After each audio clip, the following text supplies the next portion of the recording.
एक मेला लगा हुआ था और वहां पे एक गुब्बारे वाला गुब्बारा बेच रहा था। वो बच्चों को अट्रैक्ट करने के लिए अलग अलग कलर के गुब्बारों में हीलियम गैस भरता और उसको छोड़ देता। गुब्बारे ऊपर उड़ते, बच्चे अट्रैक्ट होकर उनके पास आते।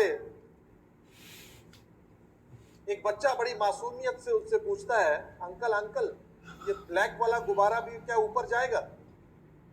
तो वो गुब्बारे वाला उसको आंसर करता है कि ये कलर की वजह से ऊपर नहीं जा रहा है, इसके अंदर जो है ना वो चीज इसे ऊपर लेके जाती है। ये जो मैसेज है ना दोस्तों, ये हमारी जिंदगी के लिए भी है। This applies to our life also. हम लोगों का रिलीजन अलग हो सकता है, हम लोगों का कलर अलग हो सकता है, हम अलग अलग प्रांत में रहते हैं, अलग अलग लैंग्वेज बोलते हैं, उससे कोई कामयाबी का लेना देना नहीं है। लेकिन हमारे अंदर क्या है उससे हम कामयाबी लेते हैं दोस्तों। और अंदर से मेरा तात्पर्य क्या है? अंदर मीन्स हमारा एटीट्यूड क्या है, हमारे सोचने का ढंग क्या है, हमारी सेल्फ इमेज क्या है, what we think about our self, हम अपने बारे में क्या सोचते हैं। वो चीजें हैं जो आपको जिंदगी के अंदर आगे लेकर जाती हैं दोस्तों। And bit world wide educational system, ये वो सिस्टम है दोस्तों जो आपके अंदर एक ऐसी काबिलियत पैदा करता है, एक ऐसी एबिलिटी पैदा करता है, आपको ऐसा स्किलफुल बना देता है कि आप खुद के बारे में अच्छा सोचना शुरू कर देते हो। आपकी सेल्फ इमेज हाई हो जाती है, जिस वजह से हम कामयाबियां लेते हैं दोस्तों। एक 80-20 रूल है, शायद आपने इसके बारे में पहले भी सुना हो। एक इटालियन सोशियोलॉजिस्ट थे, उनका नाम था जेलफ्रेडो प्रेटो। उन्होंने ये रूल दिया था दुनिया को, 80-20 रूल। कहते हैं 80% दुनिया ऐसी है जो कि 20% काम करती है और 20% दुनिया ऐसी है जो 80% काम करती है। इसीलिए 80% दुनिया की दौलत सिर्फ 20% लोगों के पास है और 20% दुनिया जो है वो 80% दौलत को लेकर बैठी हुई है। तो ये जो 20%ers है ना, इनमें कुछ तो ऐसी खासियत होगी जो दोस्तों जो इनको दुनिया से अलग कर देती है। ये 20%ers को हम क्लासेस कहते हैं, 80% मासेस होते हैं। तो माई क्वेश्चन इज कि क्या हम मासेस में रहना चाहते हैं या उनसे निकल के क्लासेस में जाना चाहते हैं दोस्तों? ऑब्वियस आंसर है, क्लासेस में जाना चाहते हैं। तो हमें 20%ers में आना है दोस्तों। अगर 20%ers में आना है तो 20%ers के अंदर जो काबिलियत है, जो एबिलिटीज है, वो हमें अपने अंदर भी लेकर आनी होगी दोस्तों, तभी हम वहां पहुंच सकते हैं। कुछ लोग होते हैं, मैंने देखा है कि एमवे में आते हैं इमीडिएटली 6%, 9%, 12, 15, 18, 21 प्लैटिनम, एमरल्ड, डायमंड्स।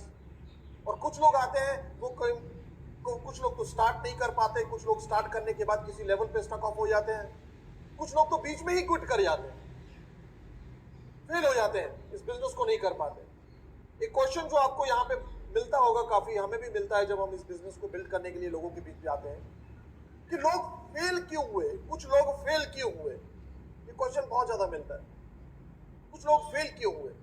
आप तो सिर्फ ये बताते हो कि कामयाबी कैसे मिलेगी, और जो लोग फेल हुए वो क्यों फेल हुए। So today let me tell you why few people fail in this business and why few people achieve such a big success. क्या अंतर रह गया दोनों के अंदर? I will tell you 10 points why few people fail. Point number 1, it is because lack of dream.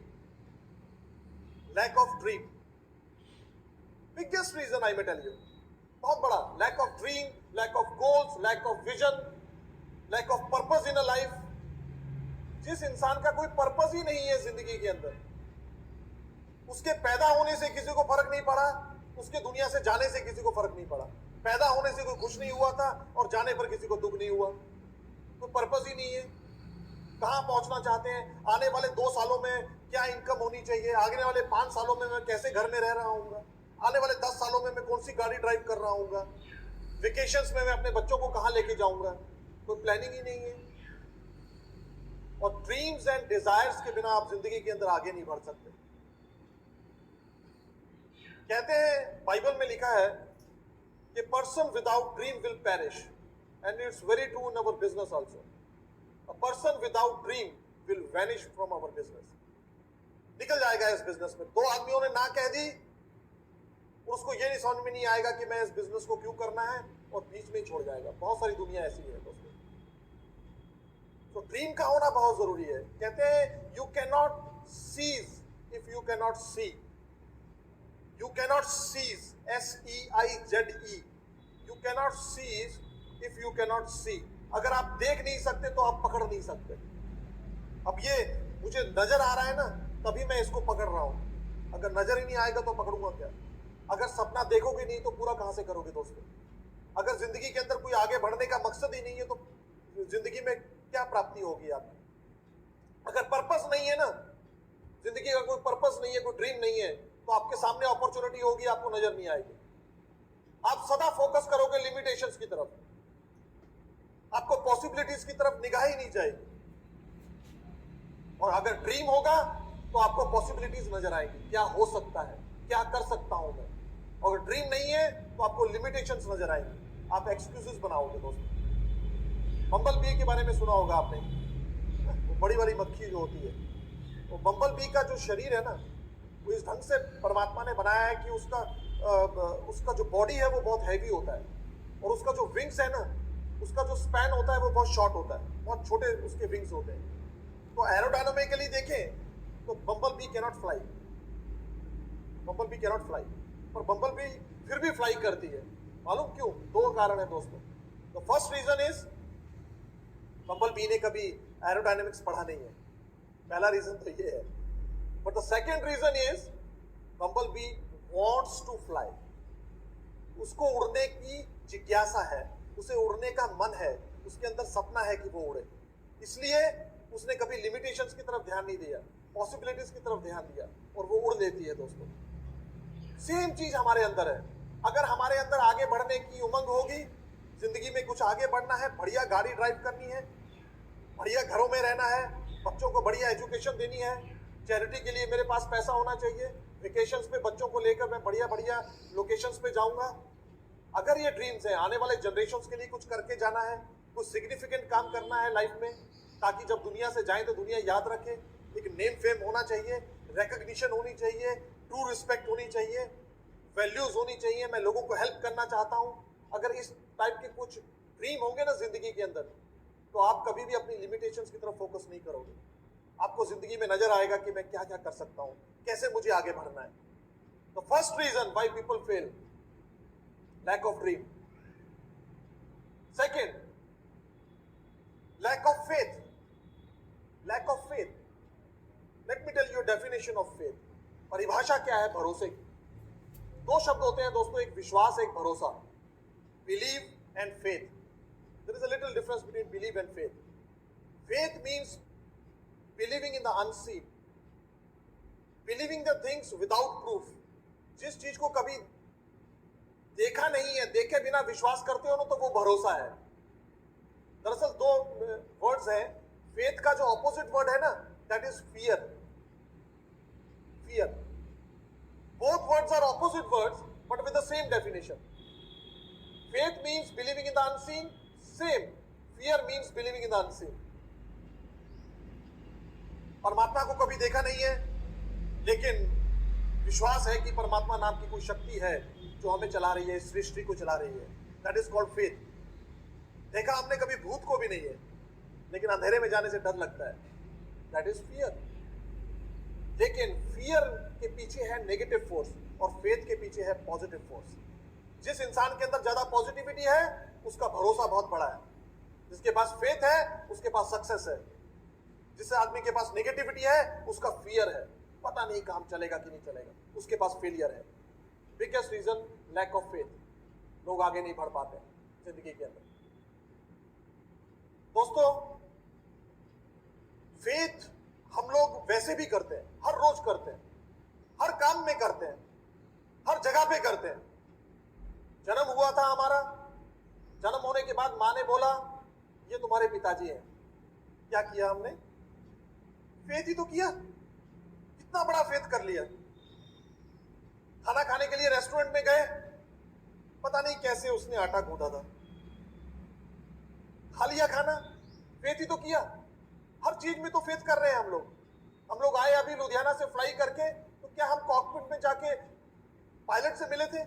क्या मैंने उसको पूछा था उसका फ्लाइंग एक्सपीरियंस कितना है? कुछ नहीं, शायद मैंने पता भी नहीं कि कौन चला रहा है। फेथ, जिंदगी हैंड ओवर कर दी किसी के पास। तो कितना टाइम लगना चाहिए एक ऐसी कॉर्पोरेशन पे फेथ करने में जो कि आज की तारीख में 55 ईयर्स से 100 से ज्यादा कंट्रीज के अंदर ऑपरेट कर रही है। एक ऐसी कॉर्पोरेशन जो $13 बिलियन की टर्नओवर कर रही है वर्ल्ड वाइड। एक ऐसी कॉर्पोरेशन जो कि वर्ल्ड क्लास क्वालिटी प्रोडक्ट्स को मैन्युफैक्चर करती है और 100% मनी बैक गारंटी के साथ बेचती है। एक ऐसी कॉर्पोरेशन जिसका बोनस स्ट्रक्चर लीगल है ऑल ओवर द वर्ल्ड। दोस्तों, एमवे कॉर्पोरेशन एक प्लांट मैन्युफैक्चर कर रही है मदुरई में। They are investing more than around 500 crore rupees in India. लेकिन फिलहाल उनके जो प्रोडक्ट्स बनते हैं वो थर्ड पार्टी अप्रोच से बन रहे हैं। सर्वोत्तम केयर उनके प्रोडक्ट्स मैन्युफैक्चर कर रही है बद्दी के अंदर, हिमाचल प्रदेश में। Luckily we are fortunate enough कि हमें मौका मिला कि बद्दी का हमने प्लांट विजिट किया। और जब हम बद्दी के वहां प्लांट में गए तो वहां का जो सर्वोत्तम केयर का जनरल मैनेजर था, उन्होंने हमें पावर पॉइंट प्रेजेंटेशन दिया और उन्होंने बताया वहां पर कि एमवे कॉर्पोरेशन के जो स्टैंडर्ड्स है ना, एमवे कॉर्पोरेशन के जो स्टैंडर्ड्स है वो ना केवल हिंदुस्तान की गवर्नमेंट के स्टैंडर्ड्स को मीट करते हैं, बल्कि कुछ तो ऐसे स्टैंडर्ड्स हैं जो उन्होंने सेल्फ इंपोज कर रखे हैं जो कि हिंदुस्तान के स्टैंडर्ड से भी ऊपर है। जैसे कि फॉर एग्जांपल उन्होंने वहां पे उदाहरण बताया कि जो पानी हम लोग इंडस्ट्रियल वाटर के लिए यूज करते हैं, our industrial water is 100 times better than other industrial water. हम लोग जो पोछा लगाने के लिए एलओसी हमारा प्रोडक्ट है ना, उसमें भी जो पानी डाला जाता है वो 48 आवर्स में 9 बार फिल्टर होता है और उसका स्टैंडर्ड जो है, जो इंडियन गवर्नमेंट ने स्टैंडर्ड दे रखा है इंडस्ट्रियल वाटर से, उससे 100 टाइम्स बेटर है। तो कितना टाइम लगना चाहिए इस कॉर्पोरेशन पे भरोसा करने के लिए? कौन सी कंपनी है जो आपको 100% मनी बैक गारंटी पे प्रोडक्ट्स दे रही है, मुझे बताइए। आजकल बहुत ज्यादा ई कॉमर्स का बिजनेस है, लोग ऑनलाइन शॉपिंग करते हैं। ऑनलाइन शॉपिंग में लिखा होता है 100% मनी बैक गारंटी, और कभी जाके आप प्रोडक्ट को किसी को मंगवा के तो देखिए, वो देंगे नहीं। वो क्या करेंगे कि इस प्रोडक्ट की इतनी वैल्यू थी, इतनी वैल्यू का कोई दूसरा प्रोडक्ट ले लीजिए इसको वापस करके, but they will not pay you money back. लेकिन एमवे कॉर्पोरेशन आपको पैसा वापस करती है। It's the most ethical, legal and a scientific business on this mother earth, I may tell you. तो कितना टाइम लगना चाहिए इस पे भरोसा करने? Brit world wide educational system, जहां जहां एमवे की प्रेजेंस है वहां वहां ब्रिट वर्ल्ड वाइड की प्रेजेंस है। हम लोग पूरे वर्ल्ड में इस बिजनेस को बिल्ड कर सकते हैं ब्रिट वर्ल्ड वाइड की वजह से। आज कोलकाता के अंदर हमारी यहाँ पे टीम बैठी है, क्या हमने उनको स्पॉन्सर किया था? नहीं। क्या वो हमारी वजह से इस बिजनेस में कामयाब हो रहे हैं? नहीं, ब्रिट वर्ल्ड वाइड की वजह से कामयाब हो रहे हैं, क्योंकि यूनिफॉर्म एजुकेशन है ऑल ओवर द वर्ल्ड। तो कितना टाइम लगना चाहिए ब्रिट वर्ल्ड वाइड पे फेथ करने के लिए? फेथ तो करना होगा। अपलाइन पे फेथ करने में कितना टाइम लगना चाहिए? मुझे बात समझ में आई थी कि मेरे अपलाइन मिस्टर बिमल जैन, अगर वो मुझे हेल्प करेंगे तभी उनकी भी प्रोग्रेस होने वाली है। उनकी मजबूरी भी है और उनका इंटरेस्ट भी है कि वो मुझे आगे बढ़ाएंगे, तभी वो आगे बढ़ेंगे। तो कितना टाइम लगना चाहिए उन पे विश्वास करने? So faith in your uplines, faith करना बहुत ज्यादा जरूरी है। Because of lack of faith you people can not make this. वो आगे नहीं बढ़ पाते हैं इस बिजनेस में। Third reason is lack of priorities and lack of planning. जिंदगी के अंदर कोई प्रायोरिटीज तो सेट करनी पड़ेगी आपको। You have to set the priorities. हर आदमी की जिंदगी में दो टाइप की प्रायोरिटीज होती हैं दोस्तों। एक ये इनर सर्कल है, priority number 1, and this is outer circle, priority number 2। मुझे जॉब पे जाना है क्योंकि यहां से मेरी रोजी रोटी चल रही है, तो that is my priority number 1। लेकिन पेरेंट टीचर मीटिंग पे जाना है तो शायद ये मेरी प्रायोरिटी नंबर 2 होगी। मुझे घर से आते हुए कुछ सामान, सब्जी और दूध लेके आना है, that is my priority number 2। हर आदमी की जिंदगी में प्रायोरिटी नंबर 1, प्रायोरिटी नंबर 2 होती है। लोग एमवे बिजनेस को ज्वाइन करने के बाद हमने क्या किया था, हमने एमवे को प्रायोरिटी नंबर 1 में रखा था इनर सर्कल के अंदर। और जब एमवे को भी आपने प्रायोरिटी नंबर 1 में रख लिया, मैंने आपको बताया था कि मैं सुबह जॉब पे चला जाता था, रात को वापस आता था। 365 डेज की जॉब थी, संडे को भी मुझे काम पे जाना होता था। जो प्रायोरिटी नंबर 1 का इनर सर्कल है ना, उसके अंदर जब मैंने एमवे को रखा तो चैलेंजेस थोड़े बढ़ गए थे। मुझे कन्वीनियंस फील नहीं हो रहा था। सब कुछ गुड़ी गुड़ी नहीं चला, लेकिन मुझे समझ में आ गया था कि अगर मैं एमवे को प्रायोरिटी नंबर 1 के सर्कल में रखूंगा ना, तो जिंदगी भर वो ड्रीम्स में अकॉम्प्लिश कर सकता हूं जो कि मैं कभी भी सोच नहीं पाऊंगा अगर मैं एमवे बिजनेस को नहीं करूंगा। तो मैंने थोड़ी सी ज्यादा मेहनत की, स्ट्रगल की, और उसका नतीजा क्या हुआ कि I join this business in year 2000 and I left the job in 2006। I am completely free through this business. 8 साल हो चुके हैं, मैं नौकरी पे नहीं जा रहा हूं। आज पैसा तो दुनिया के पास है दोस्तों, बात पैसे की नहीं है। ये रिवॉर्ड्स मुझे कहां से मिलने थे? ये तभी मिले जब मैंने अपने जिंदगी में प्रायोरिटीज को फिक्स किया। अधिकतर लोग गलती क्या करते हैं, क्यों लोग फेल हो जाते हैं, वो कि ज्वाइन करने के बाद एमवे को प्रायोरिटी नंबर 2 के सर्कल में घुसा देते हैं। हम बोलते हैं मीटिंग पे आना, उनका जवाब होता है देखेंगे अगर टाइम लगेगा तो। आज तो मुझे बच्चे के स्कूल में जाना है, आज तो मुझे ये है, आज तो अभी फीफा वर्ल्ड कप स्टार्ट हो गया है तो मुझे मैच देखना है, आज आईपीएल स्टार्ट हो गया है तो मुझे मैच देखना है। प्रायोरिटी नंबर 2, इस तरीके से आप कामयाब हो पाएंगे। You have to set the priorities. Planning करनी होगी। लोग इस तरीके से नहीं बैठते हैं कि चलो आज बैठ के ये प्लानिंग करते हैं कि फेल कैसे होना है। नहीं, लोग फेल इसलिए होते हैं कि वो प्लानिंग नहीं करते। प्लानिंग किस तरीके से? रिवर्स प्लानिंग होती है। समझ लीजिए कि आपने एक टारगेट बनाया कि मार्च 2015 I will be brand new 21% silver. अगर मार्च 2015 में आपको 10,000 पीवी हिट करने हैं तो फरवरी में आपका कितना पीवी लेवल होना चाहिए, जनवरी में कितना होना चाहिए, दिसंबर में कितना होना चाहिए, right up to the June 2014, इस महीने में आपका कितना पीवी लेवल होना चाहिए। अगर इस महीने में 6% पीवी लेवल होना चाहिए, 300 पीवी आपको हिट करना है, तो उसके लिए कितना नया ज्वाइनिंग्स होना चाहिए? समझ लीजिए कि आपको 5 नया ज्वाइनिंग चाहिए। 5 नया ज्वाइनिंग चाहिए तो आपका लिस्ट कहां है? कितने प्लान आप हर रोज दिखाओगे कि प्लान 5 ज्वाइनिंग आपका हो सके? This is called planning. आपको तो सिर्फ एक चीज डन करना है, अपना ड्रीम आइडेंटिफाई करना है, अपना गोल सेट करना है कि मुझे किस महीने में 21% जाना है। प्लानिंग का जो पार्ट है ना, you can sit with your founder platinums, your upline founder platinums और योर एमरल्ड्स और योर डायमंड्स, उनके साथ बैठकर आप प्लानिंग कर सकते हैं। बट विदाउट प्लानिंग अगर आप समझे कि हाँ मुझे करना तो है, मुझे तो डायमंड तो जाना है, अगर डायमंड जाना है तो कम से कम आपकी 6 लेग्स होनी चाहिए। अगर डायमंड जाना है तो कम से कम 6 लेग्स हर फंक्शन पे बैठी होनी चाहिए। अगर ये स्ट्रक्चर ही नहीं है, अभी प्लानिंग ही नहीं हुई है, तो बहुत मुश्किल है दोस्तों। कई बार यहाँ से थोड़ा दार्जिलिंग तक जाना होता है ना वेकेशंस के लिए, तो बहुत बड़ी प्लानिंग हो जाती है हमारी। होटल बुक करना है, ट्रैवल बुक करना है, सामान क्या कौन सा लेके जाना है, लेकिन जिंदगी में 2 साल के बाद कहाँ जाना है उसकी कोई प्लानिंग ही नहीं है। This is one of the reasons why people fail, because lack of planning and priorities. Fourth, lack of patience. Very big reason. Lack of patience. धैर्य नहीं है, सब्र नहीं है, इंस्टेंट ग्रेटिफिकेशन। दरअसल हम लोग किस जनरेशन में रह रहे हैं? इंस्टेंट ग्रेटिफिकेशन, इमीडिएटली सब कुछ चाहिए। नींद नहीं आ रही, गोली खा लो, नींद आ जाएगी। जिम में गए, इमीडिएटली बॉडी को 6 पैक चाहिए, तो स्टेरॉइड्स खाना शुरू कर दिया, मसल्स ग्रो हो गए। इंस्टेंट। भूख लगी है, फास्ट फूड, इंस्टेंट। हर चीज बड़ी जल्दी जल्दी चाहिए हमें।